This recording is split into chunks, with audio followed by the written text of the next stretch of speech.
How and when do I use hereinafter? If you are diving into legal writing, you might be wondering how to make your documents clearer and more concise. One term that can help you achieve this is hereinafter. So, how and when should you use it? In legal writing, especially in law school and professional documents, hereinafter serves as an adverb. It refers to something you have already mentioned in your text that you will discuss again later.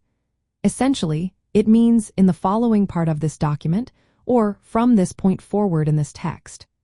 This term is a handy tool to avoid repeating names or terms unnecessarily. You should use hereinafter right after you first mention a party, term, or entity that will be referenced multiple times. This is common in formal legal documents like contracts, agreements, statutes, or law review articles. When you introduce a term, you typically write it as follows: full name or term, hereinafter referred to as short form or defined term. For example, you might say, John Smith, hereinafter referred to as the seller, agrees to. This signals that in all future references, the seller will mean John Smith. To use hereinafter correctly, start with the full name or term, then follow it with hereinafter referred to as, and finally provide the defined short form or label. After this introduction, you can use only the short form throughout your document.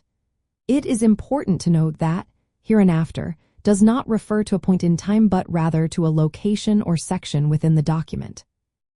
For instance, you might write, the company hereinafter referred to as the seller shall deliver the goods, or the tenant hereinafter referred to as the lessee agrees to pay rent monthly. These examples show how hereinafter helps streamline your writing. In law school, using hereinafter in legal memos, briefs, or law review articles keeps your writing concise and professional. It ensures that your readers clearly understand who or what you are referring to without cumbersome repetition. Proper use of hereinafter aligns with law review citation styles and formal legal drafting standards taught in law school. So, remember to use hereinafter right after introducing a legal party or term. This practice creates a shorthand reference for the rest of your document, improving clarity and reducing redundancy.